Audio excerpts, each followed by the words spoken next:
12th degree polynomial. I mean, it's just a... All right, today we're going to tackle something that looks, well, impossible. A mathematical monster that seems designed to be unsolvable. But what if I told you there's a hidden shortcut, a secret passage right through the middle of it? Let's dive in. Okay, take a deep breath and just look at this thing. It's a 12th degree polynomial. I mean, it's just a beast. Those dots in the middle, yeah, that's hiding a bunch more ridiculously complicated terms with gigantic numbers. And the goal is to find the value of x that makes this entire mess equal to 0. I mean, seriously, where do you even start? You can't just guess. You can't plug it into your calculator. This is the kind of problem that feels like hitting a brick wall. It just screams impossible. But what if it's not? See, here's the secret. Real mathematicians almost never just charge headfirst into a problem like this. That's brute force. Instead, they create these elegant tools, these beautiful shortcuts that can slice right through the chaos to find the simplicity hiding inside. And one of their most powerful tools is called a theorem. You can think of it like a cheat code for math. It's a rule that's already been proven to work every single time, so you can just use it to skip over all the impossible, tedious steps. Someone else already did the hard part for you. And for our particular monster, our secret weapon is a really powerful theorem developed by mathematician Murad Sultan Azudi. This thing is an absolute master of one thing: simplification.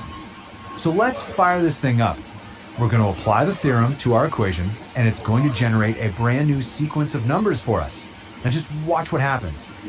Okay, the theorem goes to work. Our first calculation, S0, is 0. All right, interesting. The next one, S1, is also 0. And S2, you guessed it, 0 again. Okay, you can kind of see a pattern forming here, right? Let's keep going. S3 is 0. And so S4 is 0. It almost feels like this theorem is just wiping the slate clean, just erasing all the complexity. But right when you think you know what's coming next, bam, the pattern shatters. S5 is this huge number. Now this isn't a mistake. This is our first real clue. The theorem found something important, something that doesn't just disappear into nothing. So, what now? Is it all going to be crazy numbers from here on out? Nope. The very next calculation, 6, and we're right back to 0. The pattern returns. 7 is 0. S8 is 0. S9, also 0. And S10 is 0. It's amazing, isn't it? The theorem just neutralized almost everything. We've got one last calculation, S11. And boom, there it is, our second and final non-zero number. And this one's a massive negative number.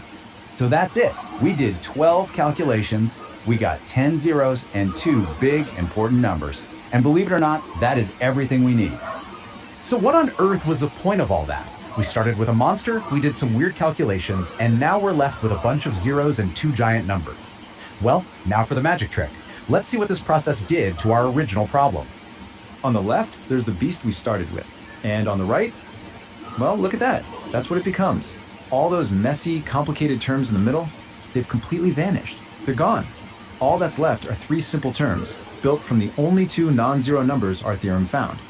We've taken something impossibly complex and made it, well, clean. That transformation is pretty incredible to see. But what does it actually mean? Why is this new version so much better than the old one? How does this actually help us solve it? Here's the punchline. This new equation is actually just a simple quadratic equation wearing a clever disguise. Seriously, if you just pretend for a second that y is the same as x to the 6th, this whole thing turns into a basic problem you probably saw in high school algebra. The unsolvable monster was just a simple puzzle all along. So, what's the big takeaway from all this? First, that elegance is so much more powerful than brute force. Second, that even inside the most chaotic looking problems, there can be a simple, beautiful pattern hiding. And most important of all, with the right tool, with the right way of looking at a problem, the impossible can suddenly become possible. And it really makes you wonder, doesn't it? What other monsters are out there in science, in technology, even in our own lives, that are really just simple patterns, waiting for someone to find the right tool to crack the code? Thanks for joining me on this one.